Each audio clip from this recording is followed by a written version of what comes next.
Welcome back to my channel ABC farming blog और ये मोर ब्रेंड निउ चैनल आपलोक सकलोके स्वागतम जानाइছো आशा करो आपलोक सकलोरे भाले आछे और ये चैनलत मैं फार्स्ट भिडिओ हिसापे एटा रेसिपि शेयर करिम चिकेन कारि रेसिपि और यदि आपलोকৰ ভাল লাগে लाइक करिब शेयर करिब सब्सक्राइब करिब हेखলৈকে भिडिओটো চাব ইয়াৰ লগতে এটা কথা কওঁ যে মই এই ব্লগ চেনেলটো ডেইলি ৰুটিনৰ উপৰিও शॉपिंग मॉल ट्रेवलिंग मेकअप आदि विभिन्न धৰণৰ ভিডিও আপোনালোকলৈ আপলোড কৰিম গতিকে আপোনালোকে চেনেলটো সাবস্ক্ৰাইব কৰি থব যদি ভাল লাগে লাইক কৰিব শেয়াৰো কৰিব ঠিক আছে এতিয়া বলক মই ৰেচিপিটো চাওঁ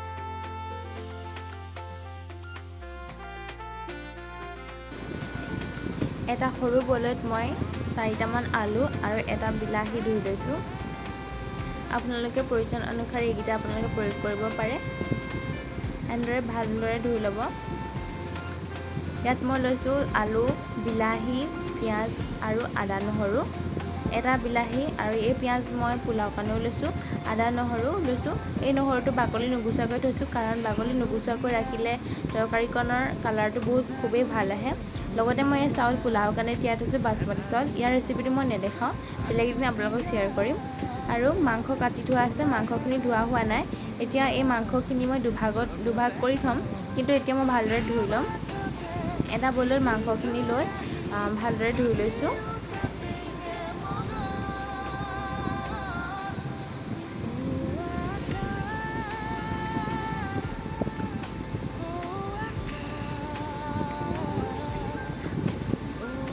মাংসখিনি ধোৱা মোৰ দেখুৱাবলৈ নহ'লে এয়া মই মাংসখিনি ধুই ল'লোঁ ভালদৰে আৰু দুভাগত পৰিণত কৰিলোঁ কিন্তু আধা ভাগ মই নবনাওঁ এভাগহে বনাম আৰু ইয়াত লৈছোঁ মই টুকুৰা টুকুৰিকৈ 3টামান পিঁয়াজ আৰু এটা বিলাহী কাটি লৈছোঁ এইখিনি মই মিক্সিত মাৰি এটা টপ বনাম আৰু আদা নহৰুখিনি মই মিক্সিত মাৰিম এই আদা নহৰু গোটেইখিনি চিকেনৰ কাৰণে নহয় পোলাও কাৰণেও ল'ম সেইকাৰণে মই আদা নহৰুখিনি ফাৰ্ষ্টত মাৰি ল'ম আৰু এই প্ৰথমে তাৰপিছত এখন বাচনত মই কাটি থৈছোঁ আলু আৰু সৰু সৰুকৈ মিহি মিহিকৈ পিঁয়াজ পোলাওৰ কাৰণে আৰু আদা নহৰুখিনি ফাৰ্ষ্টতে মই মিক্সিত গ্ৰাইণ্ডাৰ কৰি ল'ম অলপমান পানী দি দিম ভালদৰে মিক্স হ'বলৈ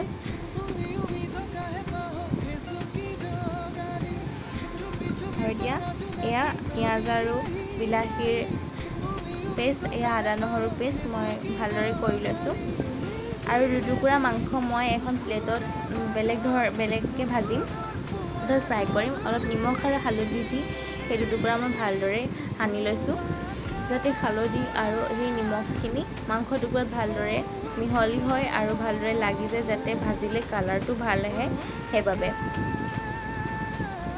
এতিয়া মই এই দুই টুকুৰা ভাজি ল'ম এখন কেৰাহীত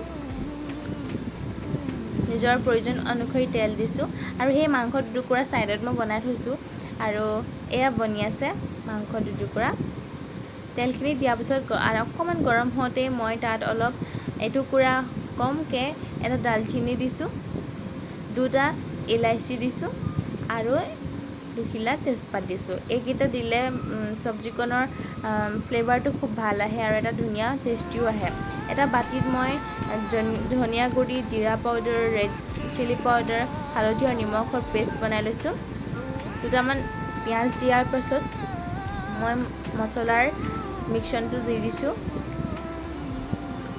আপোনালোকে আগতে পিঁয়াজখিনিও দিব পাৰে কিন্তু মই এইখিনিয়ে দিছোঁ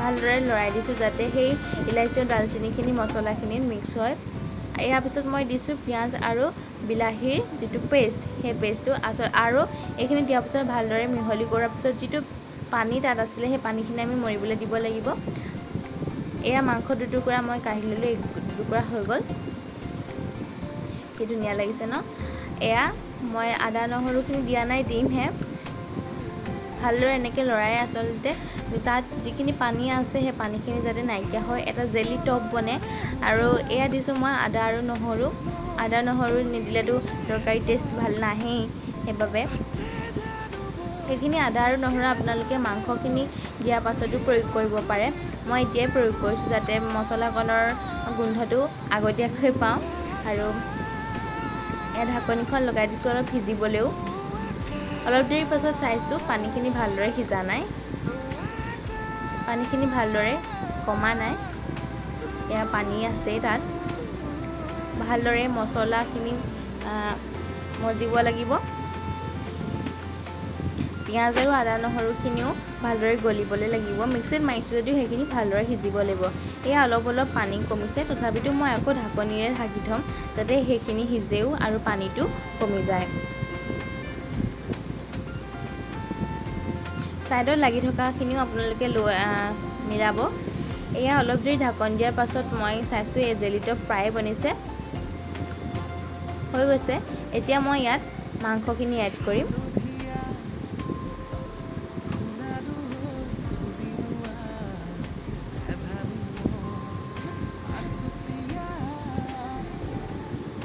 পিঁয়াজ আৰু নহৰুখিনি যদি আপোনালোকে মিক্সিত মাৰি লয় তেতিয়া গ্ৰেভি খুব ভালদৰে হয়। আপোনালোকে যেনেদৰে বিচাৰে তেনেদৰে গ্ৰেভি কৰিব পাৰে। আচলতে যিকোনো চব্জিৰ গ্ৰেভিটো খাইহে বেছি ভাল লাগে, আৰু গ্ৰেভি অনুসৰিহে তৰকাৰীকণত বেছি সোৱাদ লাগে যেন মই ভাবোঁ, আৰু মই গ্ৰেভিয়ে ভাল পাওঁ। এনেদৰে ভালকৈ মাংসখিনি মিলাই লৈছোঁ যাতে গোটেইখিনি মাংসই মছলাখিনি লাগি যায়। এতিয়া মই ঢাকনিখন লগাই দিম। খুব 5 বা 10 মিনিটৰ কাৰণে মই ল' ফ্লেমত ৰাখি দিম যাতে মাংসখিনি পানীখিনি আউট হয়। এয়া মাংসৰ পানী ওলাইছে অলপকৈ।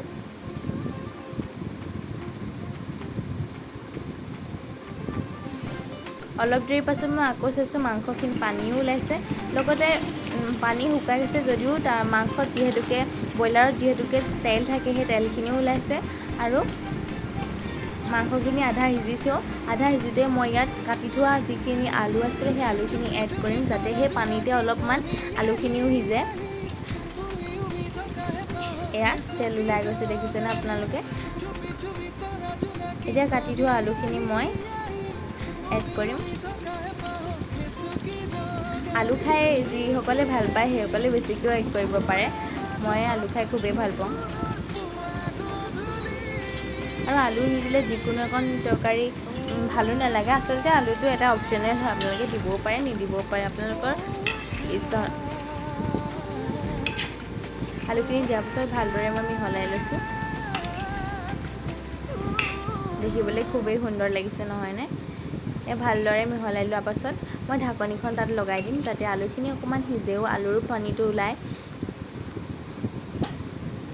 মই আচলতে সেইকণ দেখাবলৈ নহ'লে, আৰু আলুখিনি অলপ সিজাৰ পাছত ঢাকনি খুলি মই পানী দিছোঁ, আৰু এই তৰকাৰীখিনি মই অলপ উতলিবলৈ দিছোঁ।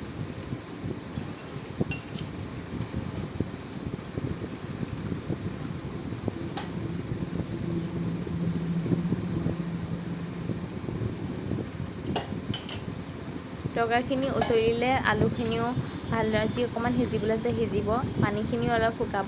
শেষত আপোনালোকক এটা কথা কওঁ, তৰকাৰীখিনি বনাই থাকোঁতে লাষ্টৰ যিকণ ভিডিঅ' ক্লিপ আছিলে সেইকণ ডিলিট হৈ থাকিলে।